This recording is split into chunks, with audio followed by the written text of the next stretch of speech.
기도의 셋째 날에는 우리가 함께 읽은 이 시편 34편 18절의 말씀, 여호와께서는 상한 마음을 가까이 하시고 통회하는 영혼을 구원하신다라는 이 말씀으로 상한 심령을 구하라라는 제목으로 하나님의 말씀을 증거하겠습니다. 여러분들은 하나님 앞에 기도하러 나오실 때 어떠한 마음으로 나오십니까? 먼저 우리는 기대하는 마음으로 나아와야 합니다. 오늘도 하나님께서 이 기도회를 통해서 베풀어 주실 은혜를 기대하며 하나님의 약속을 굳게 붙잡고 기도하는 것입니다.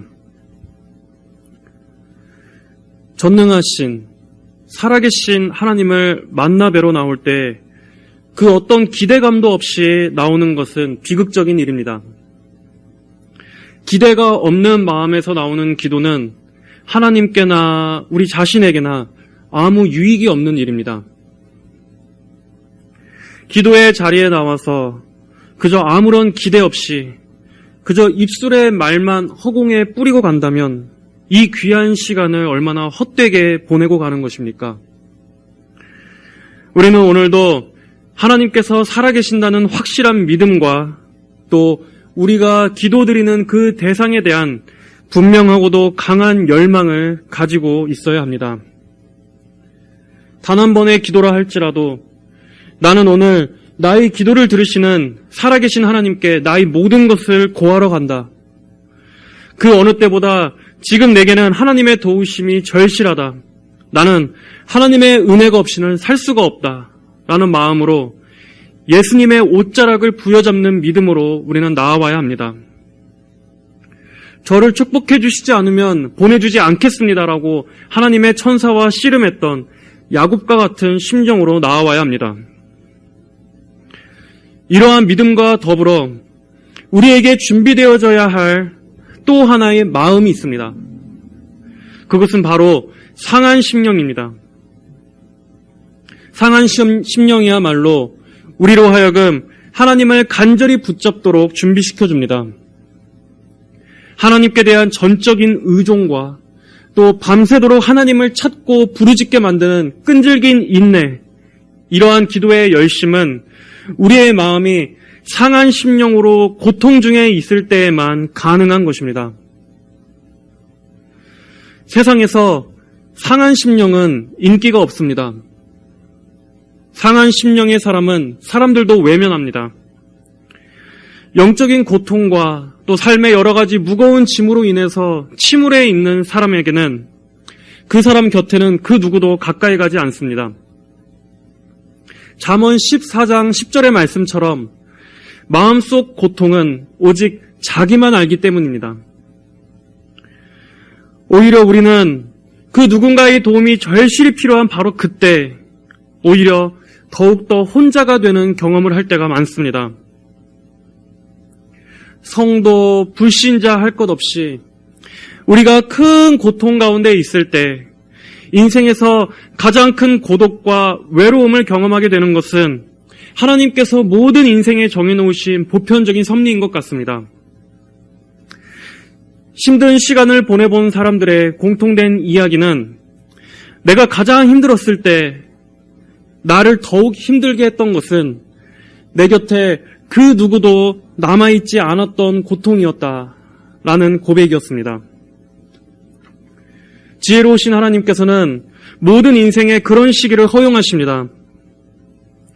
우리가 그러한 시간들을 통해서 비로소 내가 그동안 의지하고 기댔던 사람들, 그리고 나를 안전하게 지켜줄 거라 믿었던 성벽들, 그 모든 확신들이 결코 나의 궁극적인 위로가 아니었구나 하는 것을 깊이 절감하게 하십니다. 그리고 그러한 상황 중에서 우리의 마음은 상한 심령이 됩니다. 작고 연약해지고 무력해진 마음의 상태가 되는 것입니다. 성경에서 말씀하는 상한 심령이란 무엇입니까? 성경에서 상한 마음을 말할 때는 그것은 마음이 깨어지고 갈갈이 찢어진 상태를 말하는 것입니다. 사람의 힘으로는 해결할 수 없는 문제들, 불가항력적인 일들을 만났을 때 그리고 인생의 큰 풍파 속에서 여러 가지 극심한 고통 중에 있을 때 우리의 마음은 상한 심령이 됩니다. 또한 이런 외적인 상황뿐 아니라 나의 지난 죄악들, 또 내 안에 있는 죄성을 깨달으면서 탄식할 때도 우리는 상한 심령이 됩니다. 하나님의 말씀대로 살지 못하고 넘어졌다는 데서 오는 그 아픔이 우리의 마음을 찢어지게 하기도 합니다. 또한 매번 죄에게 지고 마는 그러한 우리 자신을 볼 때도 날마다 우리는 탄식하고 애통하게 됩니다.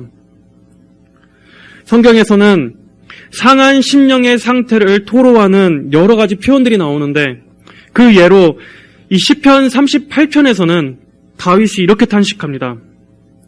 주님의 화살이 나를 찌르며 주님의 손이 나를 짓누릅니다. 주님의 노여움으로 내 육체가 성한 데가 없으며 나의 죄 때문에 내 뼈에 온전한 데가 없습니다. 고통스러운 일이 우리의 삶의 산재에 있을 때 그때 우리는 마치 하나님의 화살이 내 삶에 와서 박힌 것만 같은 고통을 느끼게 됩니다. 평안하고 무탄한 일상 속에서는 잠시 안정을 누리다가도 시시때때로 우리의 삶에 갑작스럽게 문제가 닥치게 될 때는 하나님께서 쏜 화살이 내 심장에 날아와서 박힌 것처럼 고통스럽습니다. 그럴 때는 기쁨도 사라지고 하나님 앞에 우리의 마음이 잔뜩 엎드러지게 됩니다. 또한 크나큰 죄로 인해서 실족할 때도 마찬가지입니다.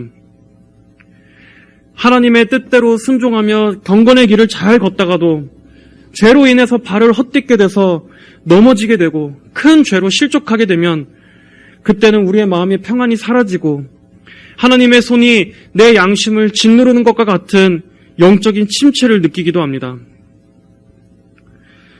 이처럼 상한 심령의 사람은 자신의 죄와 악함으로 인해서 비참함을 느끼는 사람입니다. 상한 심령의 사람은 자신의 외적인 죄뿐만 아니라 자신의 내면 안에 있는 죄까지 샅샅이 보기 때문에 그 마음은 항상 더욱더 상할 수밖에 없습니다. 그리고 이러한 마음의 상태는 마치 뼈가 부러진 것과 같은 상태입니다. 성경에서 마음이 상한다라고 하는 뜻의 또 하나의 뜻은 뼈가 부러졌다는 뜻을 담고 있습니다. 우리의 온몸을 지탱해주는 뼈가 부러진 것처럼 성도의 신앙이 아무런 힘을 못 쓰고 무능력해지는 것입니다. 마음이 불구가 되었다는 뜻입니다. 이러한 여러 가지 다양한 원인들, 외적인 큰 어려운 일들과 또 우리 자신의 죄성과 약함으로 인해서 마음이 한없이 낮아지고 가난해지는 것, 이러한 모든 것을 상한 심령의 상태라고 말할 수 있습니다. 왜 성도에게는 이러한 시간들이 허용되는 것입니까? 왜 하나님께서는 성도들의 길에 항상 기쁨과 승리만 가득하도록 만드시지 않으셨습니까? 오늘 본문인 시편 34편 19절에서는 의인은 고난이 많다라고 말씀하고 있습니다. 성경은 우리가 선하게만 살면 그 어떤 고난도 우리는 만나지 않을 것이란 식으로 말씀하고 있지 않습니다. 오히려 우리가 경건하게 살고 또 거룩한 삶을 추구하려 하면 할수록 의인에게는 많은 고난이 닥친다라고 성경은 말씀합니다. 예로 욥의 이야기를 한번 생각해 보십시오. 욥은 거룩하고 또 하나님을 충성되게 경외했던 사람이었지만 그에게는 많은 고난이 있었습니다. 그때 욥을 찾아온 친구들은 욥에게 무슨 말을 했습니까? 의인에게는 결코 악한 일이 닥치지 않는다라고 말하면서 욥이 그러한 재앙을 당한 것을 보니 욥에게는 분명 회개해야 할 어떠한 죄가 있을 것이라고 잘못된 추론을 했습니다.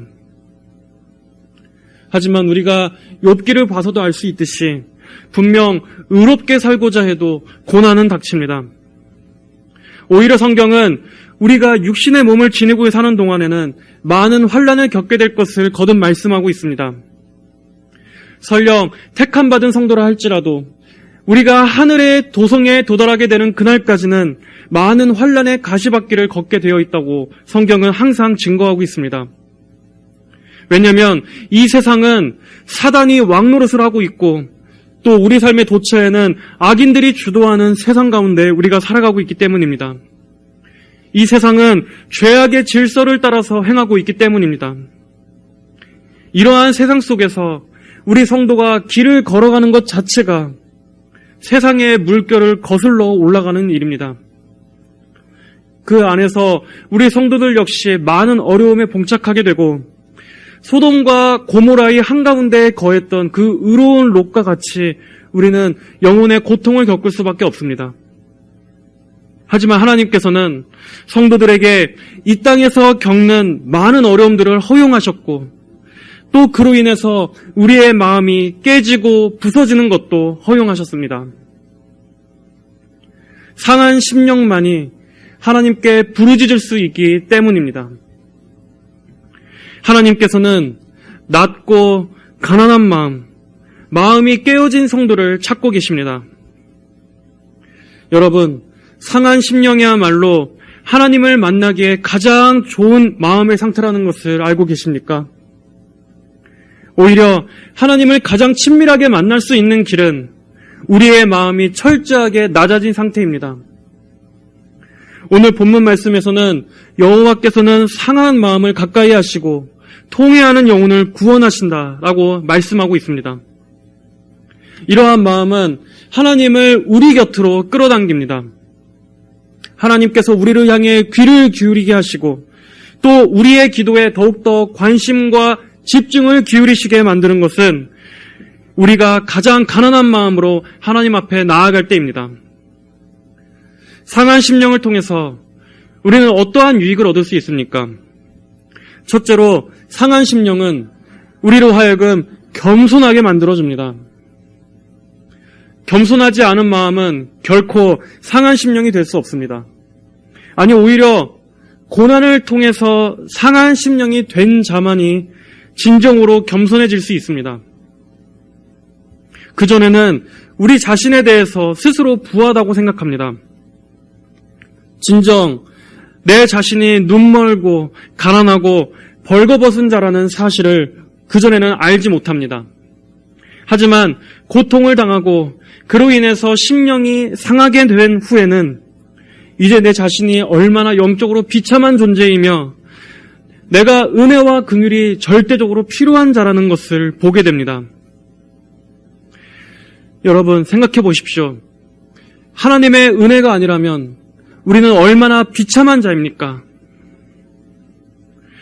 우리는 평소 때에는 우리 자신이 스스로 대단하다고 아무것도 부족한 것이 없다고 생각하며 살아갑니다. 하지만 하나님께서 우리의 죄악의 눈꺼풀을 벗겨주시고 우리 자신의 정직한 상태를 보게 해주시다면 우리의 실상은 어떠한 존재입니까? 우리의 마음은 하나님께서 잡고 계시는 그 손가락만 놔두셔도 우리는 너무나 쉽게 세상으로 향하고 너무나 쉽게 하나님의 은혜를 밥 먹듯이 망각하는 존재들입니다. 하나님께서 평탄한 삶을 허락하시면 우리는 그로 인해서 감사하기보다는 곧바로 나태함과 태만한 시간들로 낭비하며 보내버립니다. 하나님께서는 많은 은혜로 또 많은 도우심으로 때때로 우리들을 건져주시고 또 항상 도와주셨지만 우리는 그 도움을 받고 난 이후에는 곧바로 그 도움들을 쉽게 잊어버리고 또다시 세상의 안락함 가운데 안주하며 살아갈 때가 많습니다. 하나님께서 손길로 우리를 붙잡아 주시지 않는다면 우리의 삶은 한순간에 어그러질 것입니다. 우리는 곧바로 죄에 빠지고 단 하루도, 단 한 걸음도 하나님께서 은혜로 붙잡아 주시지 않는다면 우리는 선한 길로 걸어갈 수 없는 존재들입니다. 매 순간 붙잡아 주시는 그 은혜가 아니라면 이 악한 세상에서 우리가 어떻게 단 한순간이라도 성도의 순전함을 지키며 살아갈 수 있겠습니까?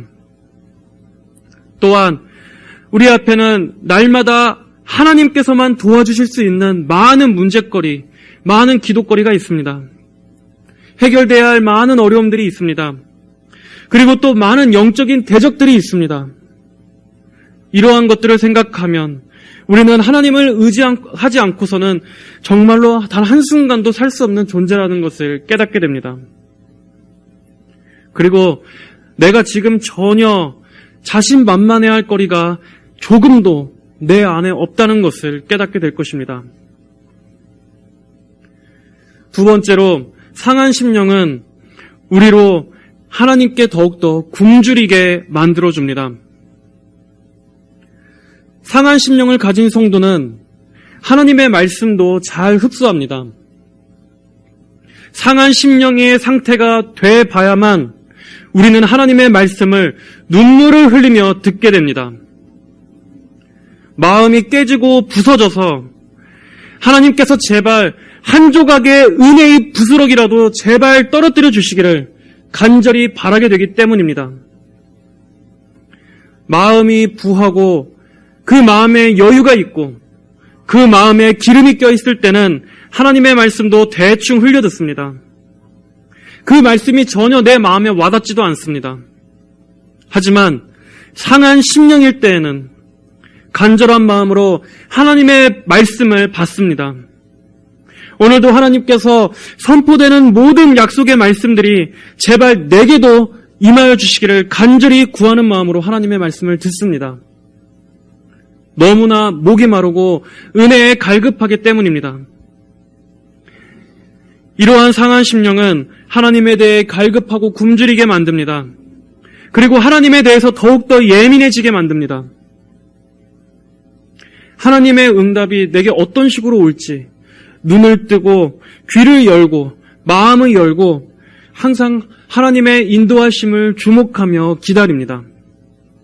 내 삶의 모든 곳에서 하나님께서 어떻게 인도하실까, 어떻게 응답하실까를 그 하나님의 섭리를 찾으려고 눈에 불을 킵니다. 이렇게 그 마음의 심령이 상한 심령으로 부드러워진 사람은 하나님의 말씀의 씨앗도 깊이 제대로 심겨질 수 있습니다. 상한 심령을 가진 사람만이 하나님에 대해서 깨어 있을 수 있고 또 오히려 이렇게 마음이 가난해지는 시기를 통해서 성도는 영적인 성장도 크게 일어날 수 있습니다. 세 번째로 상한 심령은 하나님을 향해 더욱더 절박하게 나아가도록 해줍니다. 우리는 이러한 믿음의 표본들을 복음서를 통해서 많이 발견할 수 있습니다. 예수님께 나아가서 자신의 문제들을 고침받았던 그 많은 사람들은 다 주님께 절박하게 매달리던 사람들이었습니다. 그들의 그 마음이 상하고 깨진 것으로 가득했기 때문이었습니다. 그들은 자신들의 비참한 처지를 인정했고 자신들에 대해서는 스스로에 대해 조금의 신뢰도 갖지 않았습니다. 스스로 눈멀고 병든 자라는 것을 깊이 인식했으며 자신의 힘으로는 절대적으로 무력하다는 사실도 깊이 인정했습니다. 또한 그들에게는 예수님 말고는 그 어디에도 도움을 요청할 곳이 없었습니다. 그렇기 때문에 그들은 더욱더 오직 유일하게 예수님만을 전적으로 의지할 수 있었습니다. 마태복음 15장에 나온 한 여인의 믿음을 생각해 보십시오. 그 여자는 가나안 여자였습니다. 유대인의 혈통이 아닌 그녀는 이방인이었습니다. 그 여인은 귀신 들린 자신의 딸을 예수님께서 고쳐주시기를 간청하여 예수님 앞에 나아왔습니다. 하지만 마태복음 15장 23절에서는 예수님께서 그 여자에게 한마디도 대답하지 않으셨다고 기록하고 있습니다. 그뿐 아니라 그 여자는 예수님으로부터 단호하게 거절을 당했습니다. 예수님께서는 자녀의 빵을 취하여 개들에게 던져주는 것이 옳지 않다라고 말씀하시며 그녀의 청을 물리치시는 것처럼 보였습니다. 보통 여느 사람 같았으면 아마 그 말씀을 듣고 크게 상처받고 낙담해서 예수님을 원망하며 뒤로 물러나 떠나갔을 것입니다. 하지만 그녀의 그 절박함, 그녀의 그 상한 심령은 그러한 그 장애물도 뚫고 그럼에도 예수님을 향해 간절하게 매달리도록 만들어 주었습니다. 그녀는 말합니다. 주님, 옳습니다. 그러나 개들도 그 주인들의 상에서 떨어지는 부스러기들을 먹습니다. 그녀는 자신을 철저히 개와 같이 여겼습니다. 예수님께서 그 말씀하신 그 개라는 얘기를 전혀 기분 나쁘게 듣지 않고 자신에게 지극히 합당한 말이라고 받아들였습니다. 그 여인은 믿음이 없었던 것도 아니었습니다. 간절함이 모자란 것도 아니었습니다. 하지만 그럼에도 예수님께서는 그 믿음의 진정성을 시험해보고자 그 여인의 앞에 믿음의 장애물을 놓아보신 것입니다. 그리고 결국 그 장애물을 뛰어넘은 그 여인의 절박함, 그만큼 낮아진 그 상한 심령은 응답을 받았습니다. 마태복음 15장 28절에 예수님께서 그 여자에게 대답하여 말씀하셨다. 여자야, 내 믿음이 크구나. 네가 원하는 대로 될 것이다. 바로 그 시각에 그 여자의 딸이 나았다. 우리는 상한 심령이라고 해서 그저 소극적으로 탄식만 하는 것으로 생각해서는 안 됩니다. 오히려 상한 심령이야말로 우리를 하나님 앞에 더욱더 절박하게 매달리도록 불같은 동기가 되어줍니다.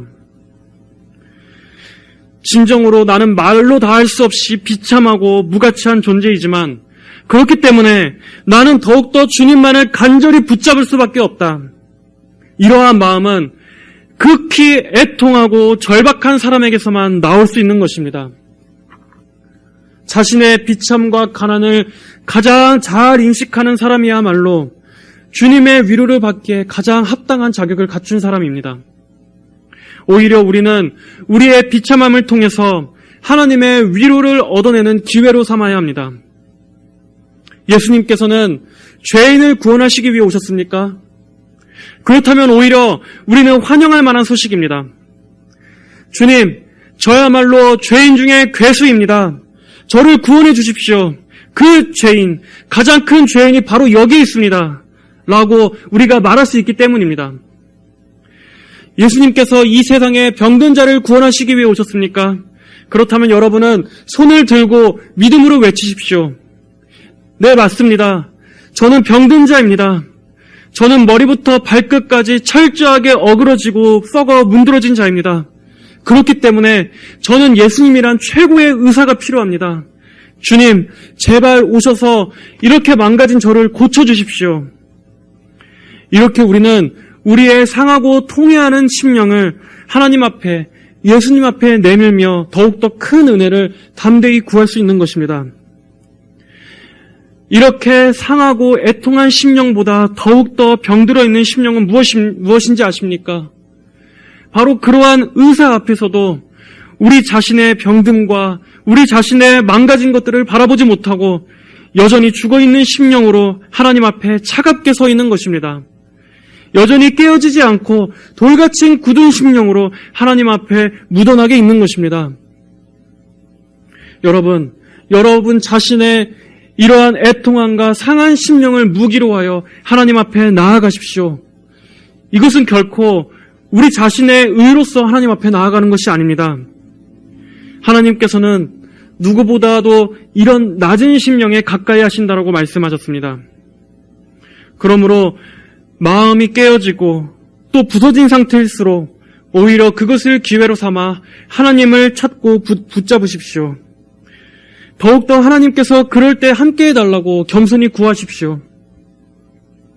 하나님께서는 뻣뻣한 목이 아닌 마음의 무릎을 꿇는 자에게 더 큰 위로를 부어주실 것입니다.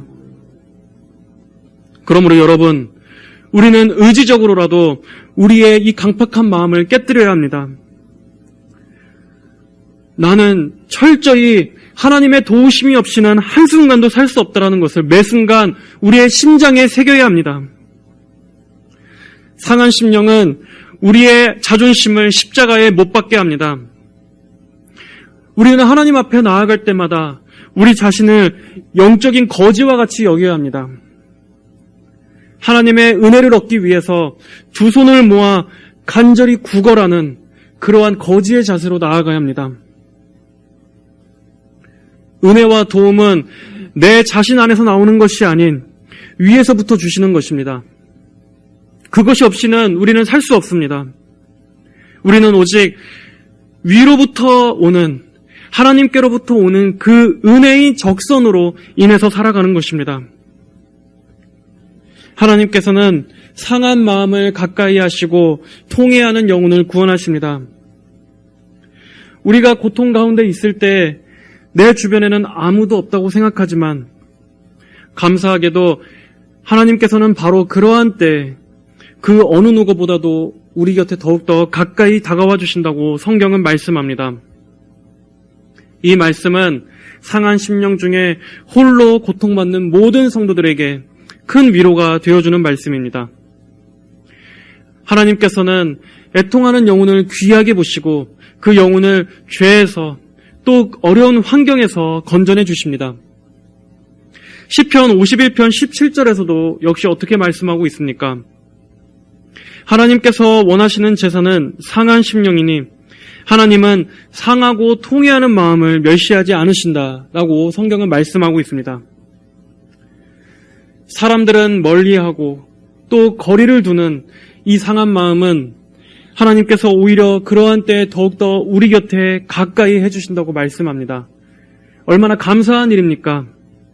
그리고 또 그 상한 마음이 하나님께서 가장 기뻐하시고 원하시는 바로 그 마음이라는 사실에서 우리는 위로를 얻을 수 있습니다. 하나님께서는 심령이 가난하고 애통한 자들을 불쌍히 여겨주십니다. 고아와 같고 또 과부와 같이 돌봐줄이 없이 홀로 된 모든 영혼들에게 하나님은 더욱더 가까이 계십니다. 사람의 심장을 살피시며 우리의 탄식을 들으시는 하나님께서는 우리가 가장 고통 가운데 있을 때 우리에게 가장 가까이 함께 해주시는 것입니다. 이제 말씀을 맺겠습니다. 우리가 살아가는 이 세상에서는 오히려 악인이 더욱더 형통한 것처럼 보입니다. 하나님을 믿지 않는 사람들이 더 승승장구하고 하나님을 열심히 믿는 우리 성도들은 항상 여러 가지 문제에 시달리며 많은 문제들이 우리의 삶에 산재해 있습니다. 하나님, 제 삶에는 왜 이렇게 고난이 많습니까? 라고 탄식이 나올 때도 있을 것입니다. 하지만 성도 여러분, 그럴 때 차라리 이렇게 생각하십시오. 아, 하나님께서 또 나를 부르시는구나. 이 일을 통해서 하나님께서 내 곁에 가까이 하시기를 원하시는구나. 이렇게 믿음으로 생각하시며 이 모든 것 배후에 있는 하나님의 손짓을 바라보시기를 바랍니다. 하나님께서는 그러한 식으로 우리에게 늘 기도거리를 주십니다. 그렇게 해서 우리를 더욱더 계속 기도의 자리로 나아오라고 하시는 것입니다. 나는 너와 가까이 있기를 원하는데 너는 왜 자꾸 나를 떠나려 하느냐? 왜 자꾸 그 마음이 식어지려 하느냐? 이렇게 우리를 하나님께서는 채근하시며 계속해서 하나님 곁에 머물도록 하시는 것입니다. 하나님께서는 우리 성도들을 이 세상의 편안한 침대와 편안한 베개 속에서 하염없이 잠을 자도록 놔두시지 않습니다. 그 이유는 여러분을 사랑하시기 때문입니다. 여러분은 오히려 그때 하나님께 더욱더 매달릴 수 있는 좋은 기도의 기회로 삼으십시오. 여러분의 마음이 혹여나 지금 어떠한 고통 가운데 있다면, 하나님의 화살이 여러분의 마음을 찌르는 것 같은 그 아무도 모르는 극심한 고통, 삶의 어려운 문제 가운데 있다면 지금 바로 그때가 하나님을 찾고 경험하기에 최적기입니다. 하나님께서 여러분 곁에 가장 가까이 다가와 계신 때입니다. 하나님께서는 여러분의 그 깨어진 마음에서 흘러나오는 그 진액을 받으시기를 원합니다. 상한 심령에서 나오는 여러분의 진실된 기도를 받으시기를 기뻐하십니다. 여러분은 하나님 앞에 나올 때 무엇보다도 상한 심령을 준비해서 나아오십시오. 많은 헌금도 아닙니다. 최고급의 옷도 아닙니다. 상한 마음, 애통한 심령을 준비해서 나아오시기를 바랍니다. 오늘 기도의 시간에도 여러분 무엇보다 먼저 상한 심령을 달라고 구하시기를 바랍니다. 옛날에는 나도 눈물로 하나님께 간절히 기도하던 때가 있었는데, 갈급한 심령으로 하나님 앞에 홀로 간절히 부르짖던 때가 있었는데, 어두운 골방 가운데에서 무릎 꿇고 하나님을 애타게 몇 시간이고 찾던 그러한 때가 있었는데, 그렇게 과거를 회상하며 머물러 있지 마십시오. 바로 오늘 다시금 그러한 마음을 하나님께서 여러분의 마음에 주시기를 구하십시오. 주님, 제게 상한 심령을 주시옵소서. 주님, 저는 은혜가 필요합니다. 주님이 필요합니다. 더러운 죄에서 깨끗해지기를 원하고 오랫동안 묵혀있던 이러한 강팍한 마음에서 깨어지기를 원합니다. 아무도 해결해 줄 수 없는 이 영혼의 근원적인 목마름, 갈급함, 그리고 하나님만이 해결해 주실 수 있는 이 상황의 어려움으로부터 주님, 오늘 이 기도의 시간에 저를 구원하여 주시옵소서. 제게 상하고 통해하는 심령을 회복시켜 주시옵소서. 이렇게 간절히 찾고 부르짖으시기를 바랍니다. 여러분의 깨어지고 부서진 그 심령을 두 손에 가지고 하나님 앞에 나아가시기를 바랍니다. 오늘 이 기도의 마지막 날 이러한 회복이 있으시기를 바랍니다. 여러분 심령 개개인의 부흥이 있으시기를 바랍니다. 잃어버린 상하고 깨어진 심령을 오늘 밤 다시 찾게 되시기를 바랍니다. 성령님께서 여러분의 기도를 도우셔서 오늘도 우리 모두가 힘써 기도하고 하나님의 위로와 응답을 받게 되는 귀한 은혜를 주시기를 주님의 이름으로 축복합니다. 다 함께 기도하겠습니다. 하나님 아버지 감사합니다. 기도의 셋째 날입니다. 오늘도 하나님께서 우리의 마음의 중심을 살피시는 하나님께서 우리의 마음을 하나님께 드릴 수 있도록 인도하여 주시옵소서. 그저 입술만 허공에 흩뿌리고 헛되게 돌아가는 시간이 아니라 하나님과의 그 소원해진 관계를 회복하며 또 하나님 앞에 미지근해진 우리의 마음을 회개하며 하나님의 그 어떠한 말씀도 우리의 심령을 뚫고 들어올 수 없는 강팍하고 돌같이 굳어버린 우리의 이 심령을 깨뜨리게 되는 그러한 은혜를 허락하여 주시옵소서. 많은 삶의 어려움들도 하나님 앞에 다 토로하기를 원합니다. 이 기도의 시간을 통해서 하나님과 가장 가까이 하기를 원하오니 성령님 저희를 도와주셔서 오늘 밤 하나님을 만날 수 있도록 인도하여 주시옵소서. 감사드리며 살아계신 우리 주 예수님의 이름으로 기도드립니다. 아멘.